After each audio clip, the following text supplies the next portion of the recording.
Have you ever had one of those moments when you just don't want to leave your bed? That perfect position where your body feels weightless, wrapped in a cocoon of warmth, and the idea of moving seems like an insult to the bliss you found? But then, inevitably, something drags you out of that comfort, and you just know, no matter what, you'll never be able to replicate that perfect level of coziness again. Yeah, that's exactly how I feel right now. Lying beneath an unbelievably soft duvet, I want nothing more than to sink back into slumber. But a persistent ray of sunlight is making it impossible. It pierces through the curtains, landing directly on my face, an unwelcome and insistent reminder that the world outside continues to exist. I try to ignore it, shifting slightly to reclaim my comfort, but it's no use. With a resigned sigh, I force my eyes open, blinking against the harsh light. Instinctively, my gaze drifts toward the source of my annoyance, and I squint as my vision adjusts. Groggily, I push myself upright, swinging my legs over the side of the bed. But instead of feeling the familiar sensation of my feet touching the floor, nothing. I look down, expecting to see my legs hanging over the edge, but what greets me instead is a pair of small, childlike limbs dangling in the air. My heart stutters. That's not right. My legs shouldn't look like this. A cold sense of dread creeps into my chest as I lift my hands, only to be met with tiny fingers that are far too small to be my own. Wait, what did my hands used to look like? Panic strikes me like a lightning bolt. I whip my head around, scanning the unfamiliar room. My mind races, scrambling to recall where I am, how I got here, anything, but nothing comes. The harder I try to remember, the more terror swells within me. I can't remember my bedroom. I can't remember going to sleep. Hell, I can't even remember my own name. A strangled breath escapes me as the realization crashes over me. I don't know who I am. Fear surges like a tidal wave, and I instinctively retreat, pressing my back against the headboard as my eyes dart around the room in search of something. Anything familiar. The walls are covered in patterned wallpaper, the furniture an elegant Victorian style. It looks old, almost antique, yet well maintained. A part of me, some distant detached part, finds this strange. Shouldn't the walls be painted? Why does this feel like a setting from a period drama rather than my own home? Then, as if the weight of this realization weren't enough, I glance down again and see what I had been dreading to acknowledge: a child's body. A small, unfamiliar frame. My breath catches, and before I can stop myself, my chest tightens, my vision blurs, and my entire body begins to tremble. Hyperventilating, I clutch my head, desperately trying to grasp at anything, any shred of memory, any clue as to who I am, where I am, how this is even happening. But all I find is an overwhelming, suffocating emptiness. And then, the pain comes. It starts as a dull ache at the base of my skull, spreading like wildfire, wrapping around my temples, scorching through my mind with an intensity so fierce that I can't hold back the scream that tears from my throat. Minutes ago, I had been wrapped in comfort, safe and warm. Now I am unraveling, consumed by a terror unlike anything I have ever known. Just as the panic threatens to swallow me whole, the door bursts open. A man rushes inside, his expression laced with concern. He says something, I can see his lips moving, but I can't hear him. My ears are ringing, my body is shaking, and then, just as suddenly as it began, the pain becomes too much to bear. Darkness consumes me. When I next open my eyes, I am still in the same room, tucked beneath the duvet. The panic is gone, replaced by a quiet, eerie calm. Something is different now. Something that makes this whole situation make sense. I sit up slowly, lifting my hands once more, staring at them, not in confusion this time, but in quiet acceptance. Small fingers. Childlike limbs.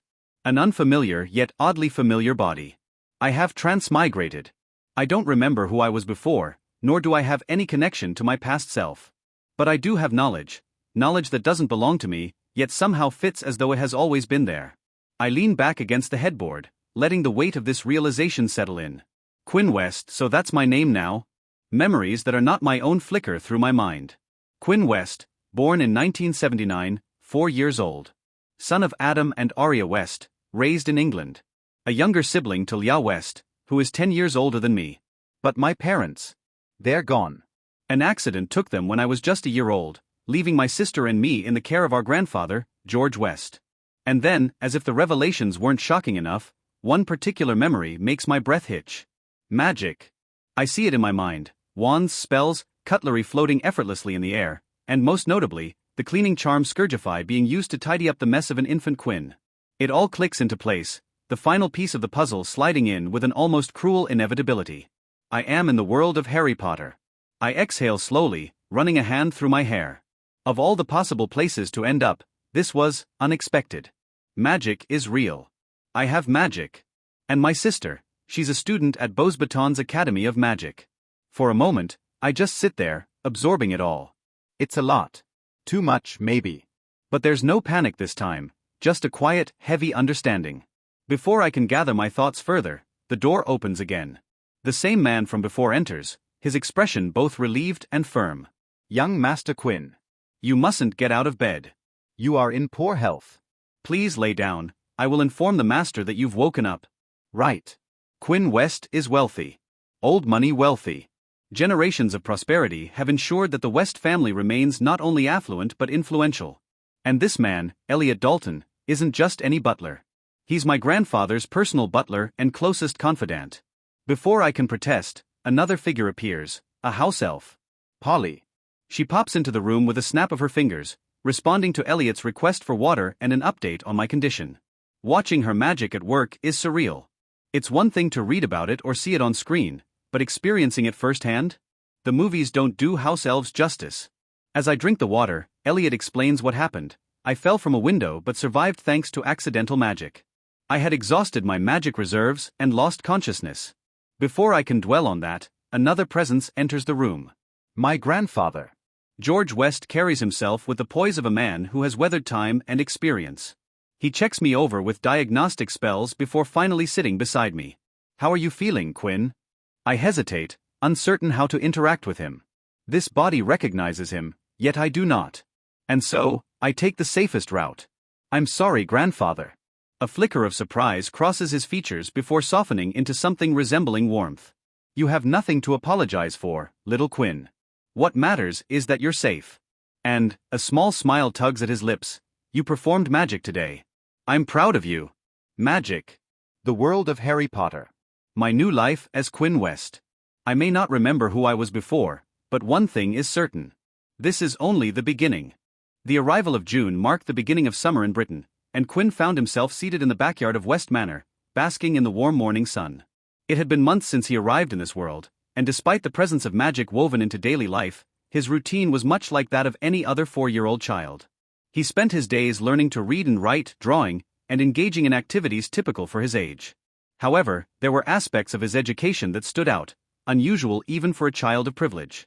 In addition to English, Quinn's grandfather, George, insisted on conversing with him exclusively in French. Maria, Quinn's late grandmother, was a native of France, and George had learned her language as a gesture of love. Now, he was determined to pass it on to his grandchildren. Since Leah, Quinn's sister, attended Beauxbatons Academy of Magic, fluency in French was a necessity for her studies. George saw no reason why Quinn shouldn't also master the language. Beyond bilingual education, Quinn was also being taught to play the piano and given weekly ballroom dancing lessons. Proper posture, etiquette at mealtimes, and formal speech were all drilled into him. He learned the nuances of polite conversation, appropriate responses for different situations, and even West family history.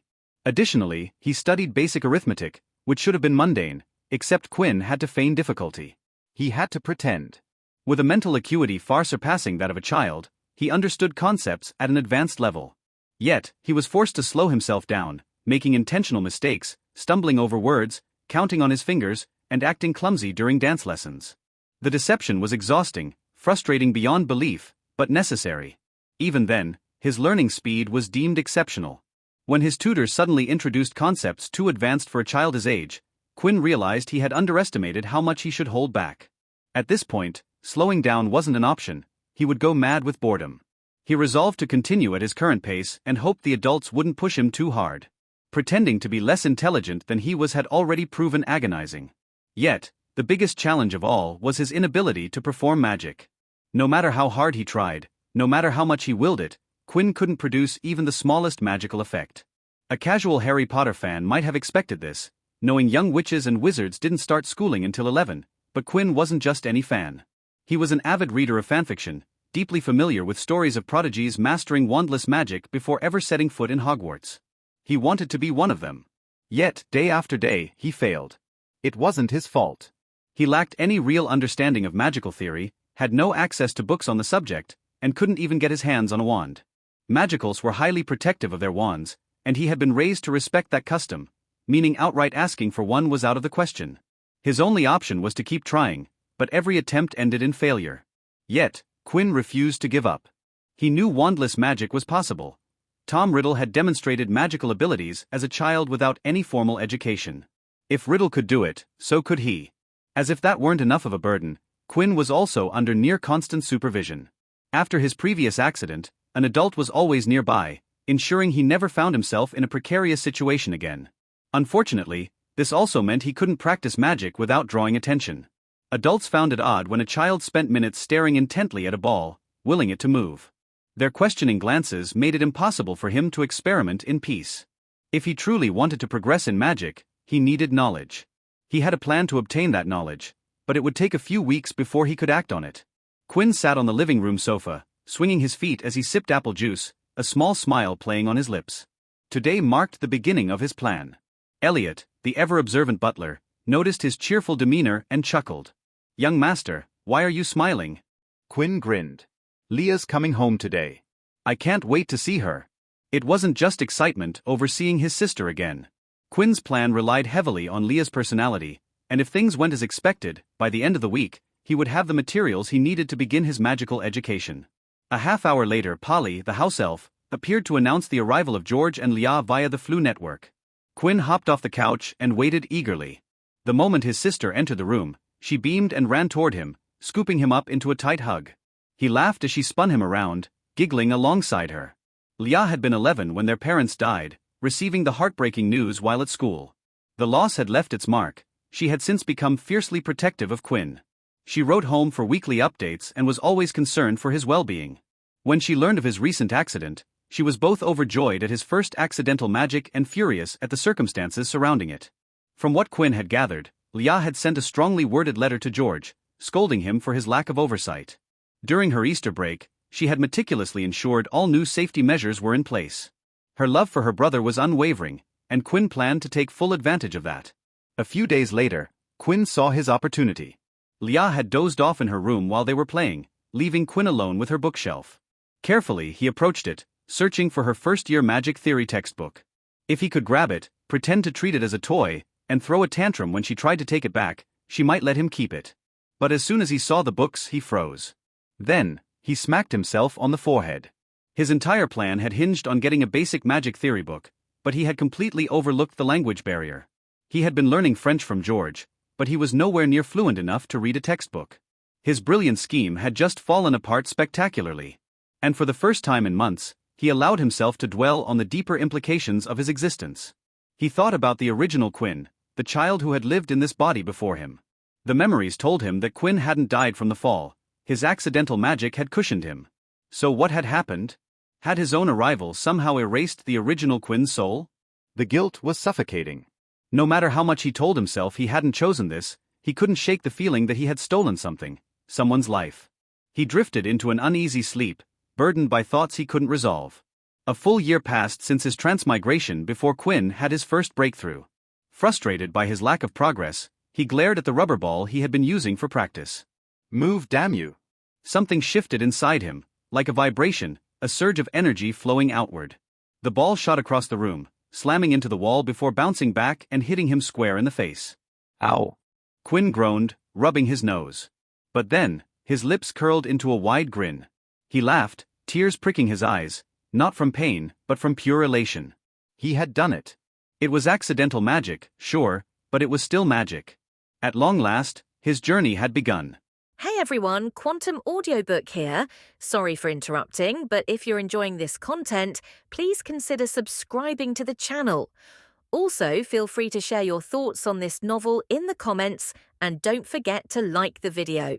Quinn West hummed a jolly tune as he filled color in a picture book. Quinn enjoyed coloring the picture book. He did feel that the pictures were a little too simple for him, but he didn't mind as he remembered something as adult coloring books back in his old world. So of all the children activities Quinn did to play his part of a 5-year-old, coloring was a one that he enjoyed doing. Plus, he wasn't only filling color in the picture book but also practicing magic. Ever since the day he performed the anger-induced accidental magic, he had made some progress with magic and tried to improve it with a renewed vigor. Currently, he was sitting in front of a low table on the porch of his house in a lotus position, Indian style. If you sat beside Quinn, then you would be able to see a small glass bead, marble, moving wobbly in the space between his legs. Quinn had made some progress with his magic and was able to move lightweight objects with moderate success. Like the small glass bead, he could move it continuously without a problem, but he wasn't able to move it smoothly or more make sudden sharp turns. You could say that while he was able to keep the bead in motion, his control of the bead was lacking. The only thing he could do with magic was move objects. He couldn't do any traditional magic like transfiguration, charms,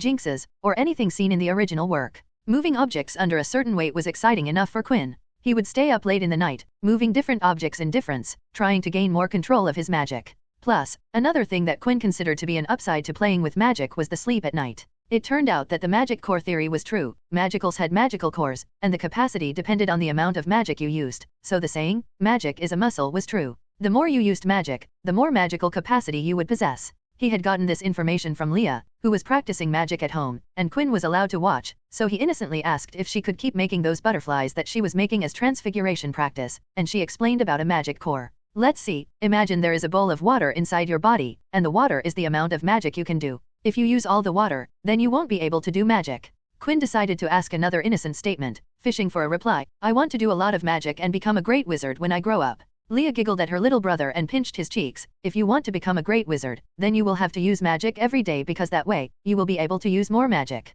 She had explained in words that a child could understand, and even though she had oversimplified the topic and left out a lot of important things, Quinn had understood the gist of it. Now, what did all of this had to with sleep at night? It turned out that using magic caused some kind of fatigue, and because Quinn wanted to increase his magic core capacity, he was making sure that by bedtime, he had emptied his magic core, and that turned into some of the best nights of sleep of his life. Quinn had also started putting in more work in things other than magic. He started to take the piano more seriously and increased his practice time. Quinn knew that his math skills were higher for a 5-year-old, but were his mental math skills top-notch? No, so while he still pretended to be just a bright 5-year-old, but on the inside, he was training his brain to calculate faster.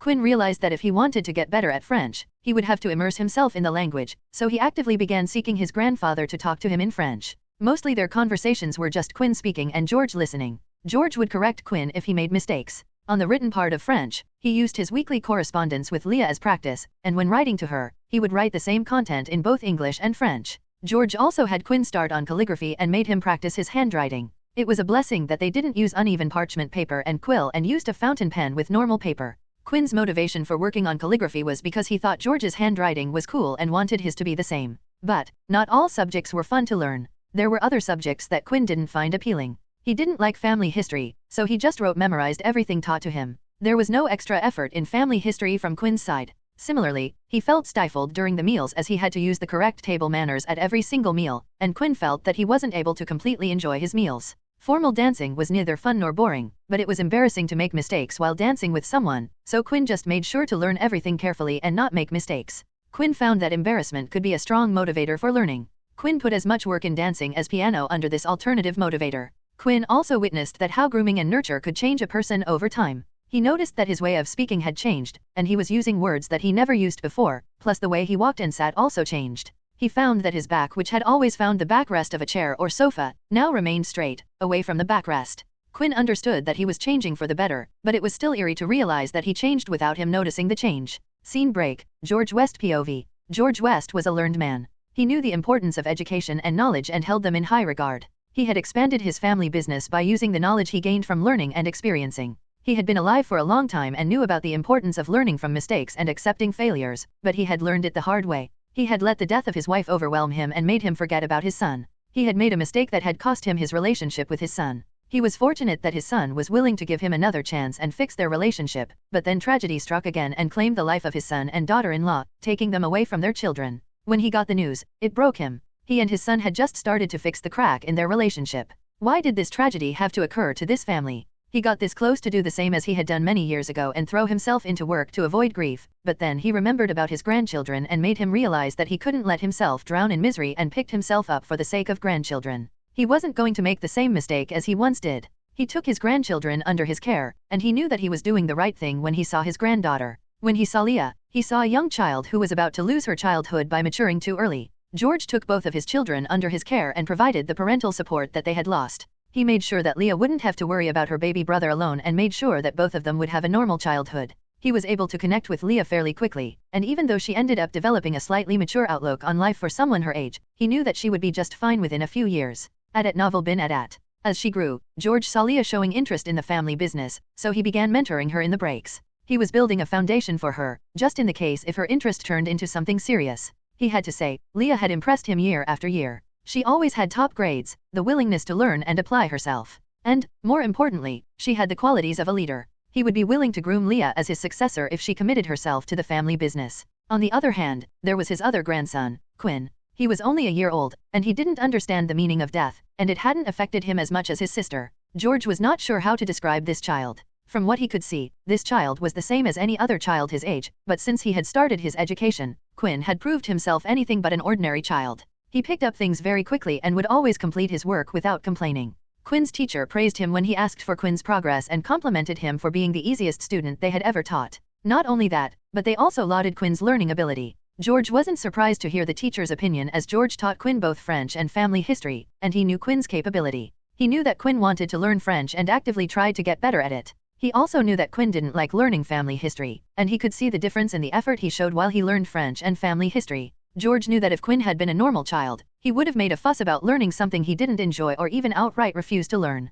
But Quinn, despite not enjoying learning family history, still learned it without any prompting. But, the thing that stood out most to George was Quinn's interest in magic. Magic would always succeed in attracting Quinn's attention. No matter if it was something as common as levitating cutlery to the dining table, or something flashy as sky firework charms, everything made Quinn's eyes sparkle. George noticed that every time he talked to Quinn, magic would always sneak into the conversation, and Quinn would especially active while talking about magic. He noticed that while children Quinn's age wouldn't stay in one spot for long, Quinn would always sit and patiently watch whenever Leah would use magic at home, or when West's Manor's elf, Polly would clean the house using elf brand of magic, he would follow her all around the manor as she cleaned. Polly, who was a prideful elf, walked around the manor instead of operating so that Quinn was able to follow her while she moved around the manor. George had a hunch that Quinn would grow up to becoming a person who dwelled in the mysteries of magic or at least does something closely related to magic. And, even though it was absurdly early for talking about a child's future, George couldn't help but think that Quinn's future would be deeply related to magic. George didn't want to decide his grandchildren's future careers. He wanted them to follow what they loved, which was evident as even though he was mentoring Leah, he wouldn't force Leah to take over the business. She would be allowed to leave at any time, and only when she gives full commitment would he seriously groom her for leading the family business. Back to Quinn, George wanted to see his grandson's limits and how much Quinn could learn before leaving his direct supervision by enrolling in one of the magical schools. He began to replan his original plans for Quinn's education and development. Scene break. Another year had passed, and Quinn had used the past year very productively. He had increased the things he could do with magic. From making light-weighted objects move with limited control, Quinn had upped his capabilities. Over the year, Quinn had gradually found objects that weighed more and experimented and practiced with them. By the time he turned 6, Quinn's control over objects had increased substantially. The 6-year-old still couldn't do anything more than move objects, but Quinn felt like he had pioneered the usage of magic in the area of push and pull. When Quinn mentioned that he could move objects, what he meant was that he could use different combinations of push and pull to make the object move. In the case of push, he could just apply a single push or apply a continuous push. The single push was akin to hitting a billiard, pool, ball with a cue stick or hitting a golf ball with a club, whereas the continuous push was akin to pushing a trolley, cart, and apply force continuously to keep the object moving. Pull was similar, also push, and had 2 types, the single yank or the continuous pull. The single yank was simply applying the pull just once, and the continuous pull could be a continuous pull force applied like a train engine pulling the carriages. By using multiple combinations of these 4 types of forces at different powers, Quinn could do all kinds of things. It didn't provide total control like controlling a remote-controlled car, but with creativity and practice, possibilities were vast. He had attained a trickshot level of control and could control objects as long as it was possible with push and pull. Of course there were limitations. The range was a huge limitation. His current range was only 5 meters as he didn't know how to get his magic across that limit. He could reach any object as long as it was within a 5-meter radius with him as the center. Another limitation was speed. The control deteriorated with an increase in speed. The faster the object, the less control Quinn had on it. Focus also hindered Quinn's ability to do magic. Quinn found out that to be able to do magic which wasn't high emotion-fueled wild accidental magic, he had to focus and maintain the intent of the action. So, while the single push and pull were simple enough as their focus time was short, but continuous counterparts were harder as Quinn needed to constantly think of the power, direction, where to apply force, and how to apply force. So, complexity was bad for Quinn. Then there was one problem that had caused Quinn a lot of problems, and it had taken a lot of willpower from Quinn to overcome. The problem was the bad habit of using hand gestures while using magic. While this habit had provided him with better control as gestures helped with focus, it made him think it was similar to wand moments, and that was against what Quinn was trying to accomplish. So, he tried to get rid of hand gestures, but it had taken everything from crossing his arms to sitting on his hands to put his hands behind the back to break that bad habit. It took Quinn more than a month to get rid of that instinct to use hand gestures and another 2 months to get his control to the level provided with hand gestures. Now, Quinn could do the same things by just thinking about the execution of the magic. Quinn's non-magical education was also coming along splendidly. He had gotten quite good at the piano, and formal dancing was also coming along marvelously. Quinn felt confident that he could dance in front of an audience without embarrassing himself and his partner. Quinn's calligraphy was still a work in progress because of his child's hands, and from his teacher's expressions, he could say that he was doing quite well. But, things were about to change because 2 years after the day Quinn transmigrated, Quinn was ready to make a huge step in his pursuit of magic. Today was Quinn's 2nd anniversary of finding himself stranded in this world. In the last year, Quinn had worked hard on magic, and the more he used it, the more he fell in love with magic. Even though he hadn't even scratched the surface of magic, and Quinn's knowledge was equivalent to a drop in the ocean, but Quinn was about to take another step to improve his magic. Quinn stood in front of Leah's room, ready to get what he had failed to take last year. Last year, I wasn't ready to get the resources to advance my magic, but now I am ready. Quinn thought about his last year's plan, and after slapping his cheeks for focus, he knocked on Leah's door. He waited for Leah to respond, and he heard, "Come in" from Leah. He opened the door and entered the room. There he saw Leah, sitting on her bed and reading a French fashion magazine. Quinn entered the room with a toy car following behind him. Leah looked up from her magazine and saw Quinn and his toy entering the room.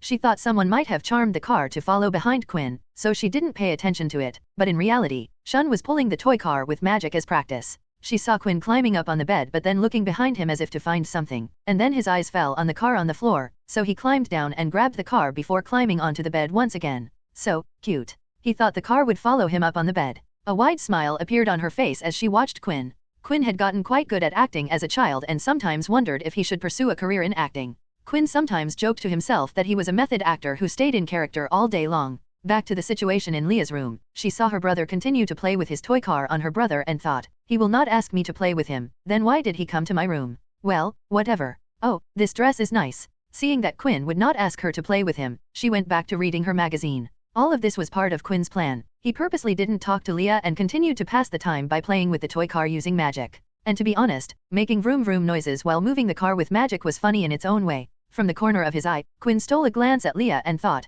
now, I just have to wait for a while. Last year, before Quinn had any connection to his magic, he had tried to find some answer to kickstart his magic and start a connection to his magic. But because he hadn't taken the language of the book in Leah's library into consideration, the books were in French, and that had shut down the entire plan. But this time, he was prepared and was confident that he would score that book today. So Quinn waited for around 20 minutes and then made his move. He stopped playing with his toy car, climbed down from the bed, and after dilly-dallying for a minute, he made his way to the bookshelf and began his search for that first-year magic theory book and found it on the lowest shelf. A smile threatened to split his face as he gleaned at the cover of the book and clearly understood the writing. He sat down on the spot and read the book, and the world around Quinn went quiet. He had waited for this moment for such a long time. Now that the book was in his hands, all his attention was on the book. He began reading the words written in French, all unnecessary thoughts vanished from his mind, and he became immersed in the writing. Quinn didn't know how long he had been reading the book, but a touch broke him out of his focus and brought him to the real world.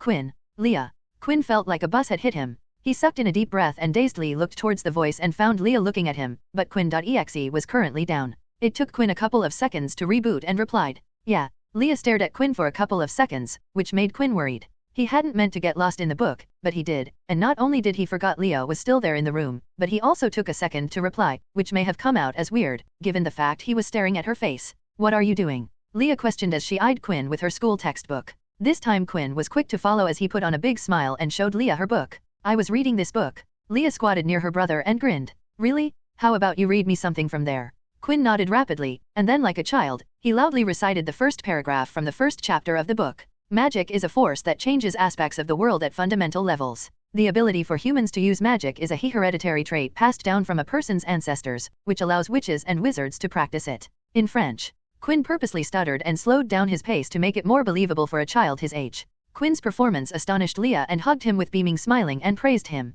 Oh my god, Quinn, that was excellent. You are a smart one, aren't you? Aren't you? Quinn giggled happily and hugged her back, and then made his move. He held the book in front of her and requested, Leah, can I have this book? I like it, please. Leah couldn't resist the sparkle in Quinn's eye. She looked at the cover of the book and saw that it was a textbook from her first year and pondered, I don't read it anymore, and I guess it won't do him any harm. Plus, he loves magic so much. Okay, you can keep the book, but only if you promise to take care of the book. Quinn cheered and celebrated by hugging the book. Thank you, Leah. I promise I will take care of the book, pinky promise. He put out his pinky, and Leah interlinked her own with a soft smile on her lips. Scene break. Later that day, Quinn sat in front of the table in his room, and on the table was the leather-bound book titled Magical Theory by Irene Joliot-Curie. He rubbed his hands and opened the book, and began reading from where he had left in Leah's room. Quinn began reading what this book offered, and over the next few days, Quinn would immerse himself in the book whenever he had free time. It was after a week that he finally decided that he had read and understood enough. So, the next time he was alone, Quinn immediately retrieved the small glass bead, marble, from his pocket and set it in front of him. Quinn's original approach of using push and pull was an indirect way of influencing an object, but the popular and mainstream uses of magic were to influence them directly. Quinn stared at the marble as he contemplated his 1 week of reading. If I were to slice something with magic, then there would be 2 ways of doing it. The indirect method would be something like using a magic-creating wind blade and launching it towards the target, whereas the direct approach would be to use something like a severing charm, diffindo, to directly cut the target. My approach was the indirect approach. I was creating a push and pull force to affect the object. The marble in front of Quinn moved. He was making the marble move with his original pull and push method. The marble moved faster and faster, and it came to where Quinn lost control of it, and the marble shot in a straight line away from Quinn, but then Quinn's pupils narrowed, and the marble suddenly and unnaturally came to a dead stop. Quinn's pull and push method hadn't caused the stop, but with the new direct application of magic. He commanded his magic to erase all the momentum of the marble, and it worked. Quinn had used the imagery of a stationary marble and the intent of stopping the marble. Quinn stared at the stationary marble with a toothy grin splitting his face, and Quinn knew he had taken another step towards improving his magic. Even though things had just gotten much more complicated, he knew it was because the ways he could approach magic had expanded. He looked at the magical theory textbook and spoke to no one in the room. Let's get started. Over the next month, Quinn progressed more than he had done in the last year. He had to start from scratch. The only thing that had transferred from his work last year was the range. The rest of it he had to build from grounds up. It was tougher than the 4-option push and pull. This time he was working with new concepts and techniques. After 1 month, he could control objects within a 5-meter range. Heck, he had improved more than he did in his previous 1 year. Now, he could make objects levitate and move them in the air. Previously, he could levitate objects and move them, but it was messy with extremely bad control and mobility. Now, he had reached the point of magic-based telekinesis. He could attract objects, put them back in their place, do things he could usually do with his hands, and some more. He could fold the duvet when he got up in the morning. He could squeeze the toothpaste out of the tube, and brush his teeth better than he could with his hands. As always, because of Quinn's incomplete knowledge, he would have to do one task at a time. If he wanted to open a drawer to take something out, he would have to look at the drawer, then take out the object, wait for the object to come to him, and then close the drawer. At the end of the month, Quinn was ready to move on to another type of magical application. He had done enough of telekinesis and wanted to do something, but before he could decide what to do, Quinn was called in by his grandfather and told some shocking news. Scene break. George looked at Quinn and informed him, Quinn, the day after your sister leaves for Beauxbaton for her 6th year, we will leave the manor to travel the world. In French. Quinn blinked twice before inquiring with uncertainty in his voice, travel the world? What does that mean? In French. It means we will go to a lot of different and fun places, but we won't be coming back home for a long time. In French. George patiently explained things to Quinn. Quinn understood his grandfather was talking about a long-term world tour. What he couldn't understand the timing of this decision. It would be after their return from this trip that he would get to know the reason for this trip. What about Leah? Will she come with us? In French. George shook his head and repeated, no, as I told you, she will be in school when we leave. Plus, she is going to spend the break between her 6th and 7th year traveling separately with her friends. But don't worry, we will return home for Christmas and Easter break to spend time with her. In French. Scene break. The day before the start of the trip, Quinn stood in front of a fireplace in the West Manor. This fireplace was special as it was the part of the Flu network, and today was the day Leah was going to leave for Beauxbaton, and they were going to the Department of Magical Transportation, Port Kea Authority office. To the students who came from outside of France, Beauxbaton would issue port keys to the school town near the Beauxbaton, but the Port Kea would activate inside in a designated area inside the Port Kea office, so every year, George would take Leah to the Ministry of Magic, and see her off from there, and they would travel to the Ministry of Magic by Flu. Quinn looked at Leah with a sad face. After years of knowing the older girl, Quinn had gotten close to her. He had gone from seeing her as a stranger to a friend to now seeing her as a sister and family. He was sad that he would not see her for a while, and even the time he was going to see her wasn't long. Leah knelt in front of Quinn and put a hand on his cheek. Little Quinn, don't be sad. I will write to you every week, so don't be sad. Quinn nodded and replied, okay. Leah pinched Quinn's cheeks and spoke. Buy me gifts, okay.